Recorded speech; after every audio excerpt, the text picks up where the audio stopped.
Well, guys, don't worry. We're getting closer. We're almost back to on the ice for the Washington Capitals. I'm getting a little antsy here. I don't know what else to talk about. Your Locked On Capitals, your daily podcast on the Washington Capitals. Part of the Locked On Podcast Network, your team every day.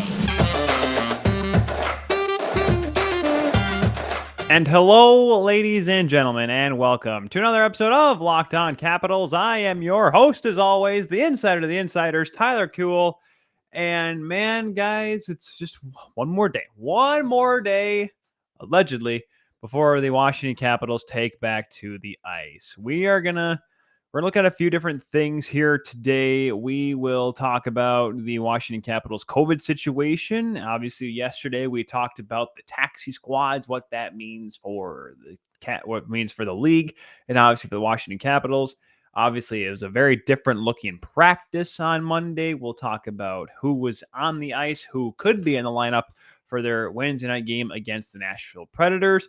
We'll also give a little update on our World Junior friends over up in Edmonton and Red Deer. A couple Washington Capitals prospects playing in that. Oskar Magnusson will be the one we will kind of focus on there. And we'll just kind of look at what the Washington Capitals have really to look forward to here. This is like we mentioned, the stretch coming up here, but the Capitals, they've been doing well, but can they do better? Once again, very tough to tell given the fact that, well, hey, it's kind of a weird setup they have right now, weird season. So we'll just kind of have to wait and see. Once again, thank you very much for making Locked On Capitals your first listen today and every day. As you guys always know, free and available on all platforms. So let's start off with the COVID news. The Washington Capitals have placed a few players on COVID, on the COVID protocol list, even though there were only a couple over the Christmas break. Obviously, testing over the last day and change have kind of, revealed a few more players having to take time off due to COVID-19. In fact, my co-host on the Tuesday edition of Locked On AHL, Mike DiStefano, him and I recorded shortly earlier today on Monday, and we were talking, and he's in quarantine based on the fact because he contracted. He tested positive because he was around people. I mean, it happens. He's vaccinated and everyone else and whatnot. So it's a thing. So let's get into what's gone on with the Washington Capitals. Now, it's obviously never a good day to see when your Capitals players are out of the lineup, but we don't exactly know who is in for sure, who is out for sure as of yet. However, the story comes up here is the fact that as of right now, it could be where Evgeny Kuznetsov and Nicholas Backstrom, both who were on the COVID list prior to the pause, prior to the Christmas break, they should be able to be activated off the COVID list whenever they're ready, which means tomorrow night's game against the Nashville Predators. That would be huge because, boy, oh boy, given the fact of how the Washington Capitals power play has looked, they need all hands on deck that they can get. Now, as of right now, TJ Oshie is one of the other ones that also tested positive for COVID-19. He was on the list. He could be coming off it soon. It is unclear, though, if he'll be back, though, for Wednesday's game, which is a possibility, but it's unlikely at this point in time. Now, granted, I just said that, and there's a good chance that could easily change. But just the long of the matter is the fact that these big offensive weapons that were out of the lineup, the ones that I kept saying were, see, you know what, you got to figure it out without these guys in the lineup. Well, it would certainly it would help, of course, if they are in the lineup. And if you can get those guys back, get them back healthy, get them back looking good and back to form. Of course, Nicholas Backstrom being one, because given the fact that he's only played one game this year, he is a point a game player, though, 1 assist in 1 game. I really believe that the Capitals can only get better from these guys coming back. As we've seen guys come back from the COVID list and they produce, and it's, these guys are athletes. They're well-trained machines. So, expecting them to maybe miss a little bit of a step in the first period of the game they return is a possibility, but it's not like they're going to be off game speed for a surmountable amount of time. Now, granted, we have not heard the severity of these positive cases from these players. Mostly what we've heard, though, is that they're either very mild symptoms or completely asymptomatic. Now, we can go down that rabbit hole again of whether or not the National Hockey League should even consider bringing in the testing mechanism or method that the NFL has had over the last pretty much this entire season, that if you're asymptomatic, it doesn't matter. But we're not gonna really dive into that too much here, because that's a story for a different time. Oh, hi, Wixie. Sorry, my dog is kind of just tucked herself underneath my knee. She must feel a little left out. It's a busy day for me right now. I should probably mention that I'm doing this, obviously, Locked On Capitals. I'm doing the Locked On World Junior show, and of course, on this Monday, and I'm recording this, I also had the national show. So I've had 3 shows that I'm doing today, and the World Junior show is kind of it's interesting how I've done it, because I've done it where I've literally done my quick recap after each game. I'm going to try to maybe get some sleep, so maybe I won't be doing the last game until like 11 o'clock tonight, or until 12 o'clock at night, because I'm going to wake up for my 2 o'clock in the morning shift at the radio station. But anyways, enough about me sidetracking, whatever, and petting my lovely dog. Oh, baby girl, come here. Okay. Should I do it? Should I give you guys Wixie? Okay, come here, Wix. Come here. Come here. Want to come up here and sit? Want to come here and we'll do this? Yes. Oh, look at. Oh, hi, baby girl. Look, this is Wixie. I don't know if I've ever showed. Have you been on Locked On Capitals yet, Wixie? This is Wixie, my little corgi. She is. Oh, look at her. Oh, you want to smell the mic? What's going on? You want to say something? Want to tell everyone how we miss Ovi the bulldog? Ovi the bulldog who passed away the other day. Oh, I know. It was sad. I know. But he went over to Rainbow. He went on the Rainbow Road there, and he'll go where all the other puppies are. Hopefully he won't go there anytime soon. Oh, you're so cute. Sorry. Sometimes she just makes my day a little bit better. It's gonna be a busy week, and holiday season, we're a little weird. You want to get back down? Okay, we'll put you back down. All right, there you go. There's your little bit of happiness for the day. My little corgi, my little Wixie, coming to say hi. Back to COVID news here. So as I mentioned, Kuznetsov and Nicholas Backstrom could be coming back here soon, which is really important for this team. I really would think that just they need the offensive weapons back. Kuznetsov has been a game changer this year. Backstrom, while we do not know if they are, Backstrom's 100%, but we know the potential that he has. They did both Kuznetsov and Backstrom, per John Walton, good guy, good friend of the show, radio voice of the Washington Capitals. He said that they were on the ice on Monday. However, Vitek Vanacek, Nick Jensen, Martin Ferivari, Dennis Cholowski, Daniel Sprong, and Justin Schultz have all entered COVID protocol. That being coming around noon on Monday. Daniel Sprong and Justin Schultz entered on December 21st, Jensen 23rd, the rest on Christmas Eve. So it's more or less a retroactive sort of thing, similar to what we see with IR and LTIR and whatnot. And, not good, because that's a good chunk of your lineup. That means Zach Vucali was, hopefully, if he can get off the COVID list, that's really important, because I really think that I think he can play some solid minutes if you need him to. If Vanacek's out for a couple games here and there, the Washington Capitals, they're not like they're sitting in a spot where they're crunched for games coming up here. They don't have many rescheduled games coming up as of yet. They do not have a back-to-back scheduled until the 7th and the 8th, and they play St. Louis and Minnesota back-to-back. Now, that could easily mean that Vanacek could come off the COVID list by then. So, once again, the Caps are not in deep doo-doo right now. The Capitals did announce that they recalled Michael Kempny. No, in the meantime, Michael Kempny and Phoenix Copley. Copley, who we mentioned, could be a guy that could jump in as one of the taxi squad goaltenders for this team. However, Washington reassigned defenseman Lucas Johansson and Alex Alexiev and forward Brett Leason from Hershey to the taxi squad. So Leason, Alexiev, as I mentioned, Lucas Johnson were out there in practice. Here's where the lines were from JJ Reagan, friend of the show from NBC Sports Washington. He tweeted out the lines, or at least the listed lines, kind of from the rushes that he saw on practice on Monday. Kuznetsov, Wilson, Ovechkin. Good. Back to normal. Sheary, Backstrom, Hathaway. Backstrom centering that line.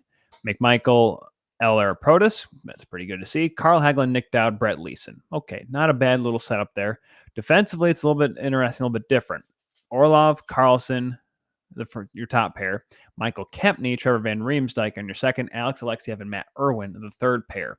if that were to stand, Michael Kempny then would be playing his first game of the season, first game in about a year and a half, couple of years. Remember, he had that freak accident during his rehab stint in Hershey, and he's played a good chunk of games, obviously, down with the Bears this season. And after a rather sluggish preseason with the Capitals, hence why he is in the American League and why, well, Martin Fehervary has been with the top club. I want to say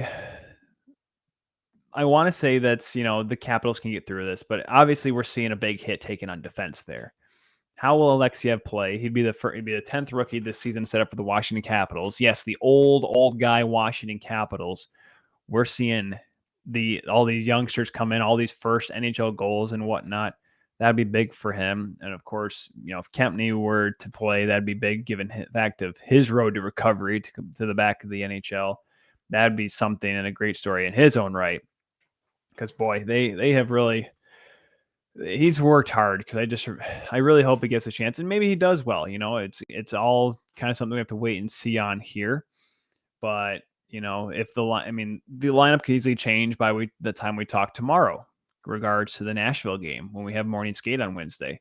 So right now it's all just kind of about waiting to see what happens, how many guys or anyone else go into COVID protocol, who comes off of COVID protocol. All we can do is wait and see and hope for the best, because the last thing we want to do is have more issues with COVID, because it's going to, yes, COVID's not going to go away. I'm not going to say, oh, the Capitals, this will be it. This is it for the season, right? No.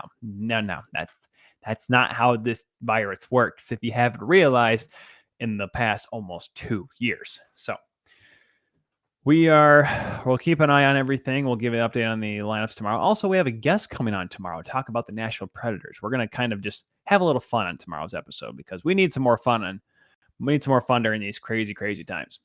But first, guys, before we get to the World Junior Lookup, where we're going to talk about a couple of the prospects that are from the Washington Capitals in the tournament, I got to remind you guys about BetOnline, that has you covered this holiday season with more props, odds, and lines than ever before as football continues its march to the College Bowl season and the Pro Football Playoffs. BetOnline remains your number one spot for all the sports action this season. Head to the website and use your mobile device to sign up today and receive your 50% welcome bonus on your first deposit. Just use the promo code LOCKEDON to receive the bonus.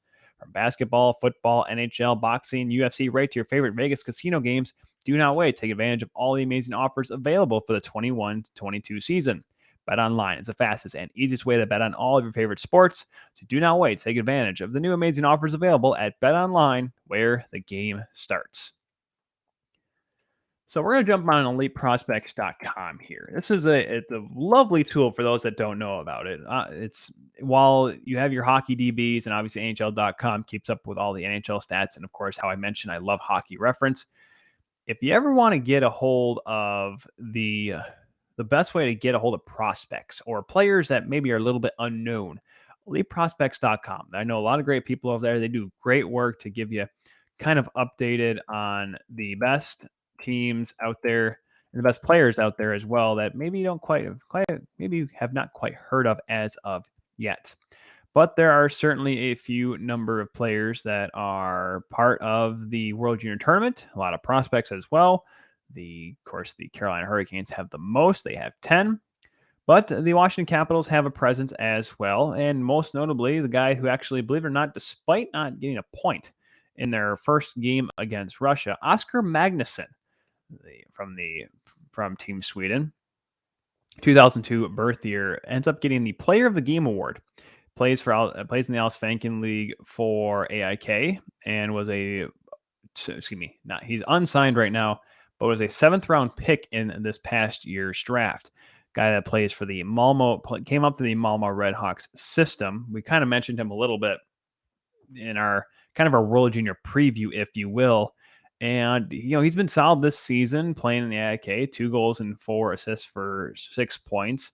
And, he's been up and down, hasn't produced a whole lot in the Swedish Elite League. So that's why he's kind of having a little more success with Allsvenskan. But you know what? I like his ability. He's a guy that can play the center and the wing. He's not huge by any stretch of the imagination. Hardworking guy. He's only 19 years old, and he certainly has a lot of time to grow into his body. But I'm really impressed by the way how he's kind of developed. And you know what? The fact that he was able to make a difference in that game against Russia, where Sweden ended up winning, I believe, 6-3, despite Russia almost coming back. Good to see him, kind of show that he's got the stuff. And I mean, Sweden itself is going to be I think a really, really good team because they have this ability. They have this, not this je ne sais quoi. They have a lot of size in their back end. They have a mixture of good talent, but also tough players as well. And they're just a fun team to watch. So that'll be a guy we'll certainly keep our eyes on here as we continue to move throughout the tournament. There's not many others that are in this tournament though from the Washington Capitals, even though, like I said, there's a lot of draft eligible prospects this year. Simon Nemec is one that always keeps coming to mind. He's been a very talented player coming up through the ranks in the Slovakian system. I've been thoroughly impressed. Of course, I mean, there's top end prospects that the Washington Capitals may not be able to get based on the fact that, they just don't have any room. They're not going to probably finish in the top 5. But, these tournaments are very, very fun to watch because you want to see who can be, a top end player, who has an opportunity to maybe be that diamond in the rough, maybe be that later round pick. And because there's a lot. I mean, you look at teams like Switzerland who have guys like Tilio Biasca or Lorenzo Canoca and even Leon Michal, who I believe is draft eligible. I believe he's draft eligible this year, right? Yeah, I think he's draft eligible this year. And yeah, he's been a really dynamic player as well. He's a big 6'5" defenseman. I loved watching him play at their under 18s last year. So yeah, there's a few players that Washington, I'm sure there's a lot of scouts there, of course. I don't think anyone can really say that that's not a thing. That, no, we're just going to kind of wait to see what happens and whatnot. No, there's players that are involved. I mean, there's Danil Yurov from Russia, who I don't want to say he wasn't absent in that loss against Sweden, but, he has a little bit more to give, I would say. Another draft eligible prospect includes Arseny Kormilisov, who is one of the many defensemen, 6'3" defensemen for Team Russia. And the list goes on and on. The Washington Capitals have a lot to look forward to, a lot to maybe consider as they kind of watch this tournament, watch it with hungry eyes. No, they don't do that. I don't know if they're going crazy like that, but there is certain levels of talent there. I mean, geez, I will say Slovakia is one of the interesting teams based on the fact that they have a lot of draft eligible prospects, and they may not do well this tournament. They gave the United States a scare on Sunday, but I'm interested to see who comes out of that team and where, because there's guys like Simon Nemec up there, Uri Slavkovsky, who is going to be a higher end pick, I believe. David Juracek, who unfortunately got knocked out of the game against the Americans. No, David Juracek's the Czechs. Sorry, that's Czechia. But that's another guy, though, another top prospect coming in this tournament. So a lot of guys to look at here as we move throughout this World Junior Tournament. I'm actually watching a game right now where Finland, unfortunately, is beating up Austria 7-1. Yeah, Austria. And Finland's on their second half of the back-to-back. Austria gets Canada tomorrow. It's not looking too pretty there for the Austrian team. Of course, they won't be relegated this year because of the rule that the IIHF put in because of the pandemic. They're not relegating anyone again. Austria and Switzerland both went 0-4 last season. Belarus will join them. So as tentatively, there's an 11-team pool next year. So certainly some things to be interested about. We'll take a quick pause here. When we come back, we will look up ahead once again at the Washington Capitals' upcoming schedule. We'll talk about who needs to step up, and obviously with the COVID list, who has an opportunity to make some hay this season for the Caps. And with that, let's take a look at the Washington Capitals. The Washington Capitals that have, like I said, Michael Kempny, who could be playing tomorrow night. And I hope he does. I really hope he does, because guys like him, sometimes when you fall out of favor or just kind of, I don't say are unable to get back to the NHL, it can be really tough on him, really tough on a player.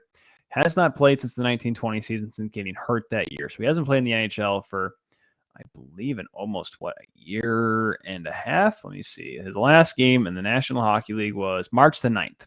So we're coming on now to about, he's been out of the lineup and out of the league as long as this pandemic has been going on, just about. And, he's a guy that can produce. He's not going to be your big time scoring defenseman. He's more of, a solid two-way guy. And I think if he gets called up there, I'm sure that the Czech kid can certainly make it known that he can still be an everyday NHL defenseman. I've heard his game has been good in Hershey. I've not been able to watch all the games out with the Bears, but it's improving ever since his lackluster preseason, like we mentioned. So I think he's got an opportunity to make some moves here. The top line for the Capitals is going to be important. I don't think we can ignore that. We can't just say that, all these younger guys and all these young kids will be making differences for this team. Well, the thing is that your top line still needs to be able to go. Your top line needs to be able to be effective. And if Kuznetsov can fit right back into that line with Wilson and with Ovechkin, that would be important and vital for the success of this hockey club. Kuznetsov, of course, who's been an absolute tear this year, second on the team in scoring. Ovechkin, I don't need to say anything more than that. That has been two really good players. And I think Tom Wilson, to say the least, has been very effective I don't want to say it's weird. It's like he's a supporting role guy, but he makes such a difference when he's on the ice at times. Whether that because of the fact that he has been a physical force for the majority of his career, or the fact that people are realizing that he's such a good player, and he's given his size, he can move, right? He's about the same size as Ryan Reeves, and there is a great disparity in, dare I say, fleet of foot between those two players. So that top line is going to have to step up here if the Capitals want to really find ways to get back on the winning track here. And once again, I really believe that this team, they're going to show their merit on how they play with this continuing flippity-floppity postponements. Will they play, won't they play season? Because that's where you're going to see because all teams face adversity during the season. Right now, the entire National Hockey League is facing adversity. If they can find a way to come out, and the Capitals I'm talking about here, come out, play hard, play their game, and no matter who's in the lineup, they continue to fight through it. Even if you have guys like Alex Alexiev making his NHL debut, if he can go in there and just put in some solid minutes, but the team around him plays well and gives him a chance, Zach Vucali may get an opportunity to play goal. Heck, based on the fact that he's on the taxi squad, possibly Phoenix Copley getting called up. If he can come back and play some solid games, even though it's been a minute since he's been in the National League, I really believe that there's a couple opportunities for, I don't want to say relatively unknowns, but players who have had shots in the past to make do on their next opportunities. So really interested to see how this team goes forward. I really think Brett Leason has another gear in him. He's really shown that he's been a guy that's more of a finisher than a goal scorer or than a puck carrying guy, a guy that creates opportunities. But that's what we saw when he was going up through Red Deer. When he was making his way up through, or not Red Deer, with Prince Albert. I was thinking Red Deer because the World Junior Tournament is in my head. But when he was with Prince Albert, he was a late bloomer. He got picked up after the fact, after his original draft year. And because of the fact that he was able to create opportunities, but also he was able to finish, he was a very exceptional player. And he showed time and time again that he has a certain touch to his scoring game. I feel like he can find that. I'm not going to say give him the first line minutes and he'll blossom. It's more or less just keep putting him out there, keep giving him looks, keep giving him chances. I don't think he's earned the right to be on a power play or offensive specialist kind of roles, but if he continues to play the way he does, I think he'll be something. So yeah, that is it for this edition of Locked On Capitals. Thank you all very much for listening and watching as you do every single day here on Locked On Caps. It's another fun episode. Tomorrow, like I said, we'll be having a guest to talk about the Nashville Predators, because as we talk right now, there is still a game between the Capitals and the Predators. Yes, hockey on ice, not virtually, not, with the computer. I got the Facebook Oculus Quest 2 for Christmas. Well, I got it for my wife, but I got it for both of us. And I downloaded a couple of hockey games on there. They're kind of funny looking, but they're pretty fun. It's weird. Like you hit the boards, you don't actually hit the boards, but you feel like you're going to hit the boards. So you brace for impact. But having real hockey, I mean, I know there's games on right now, but having the Capitals back on the ice, that's what we really want to see, right? So once again, tomorrow night, Nashville, Washington at Capital One Arena. We'll have someone here to join us and make it a little bit of a fun episode tomorrow. Be sure to follow us at Locked On Caps on Twitter. Follow me, the insider of the insiders, Tyler Kuehl, at TJKU29 on Twitter, Instagram, and yes, even TikTok. May not put up anything hockey related tonight, or this week, given the fact that I have to work the morning shift, and with the World Juniors going on, my schedule is pretty packed. But don't worry though, we'll get something later on down the line. Thank you all very much once again for watching and listening to this episode of Locked On Capitals. We will be back tomorrow. Stay safe, everybody. And let's hope we have a game tomorrow night between the Caps and the Predators.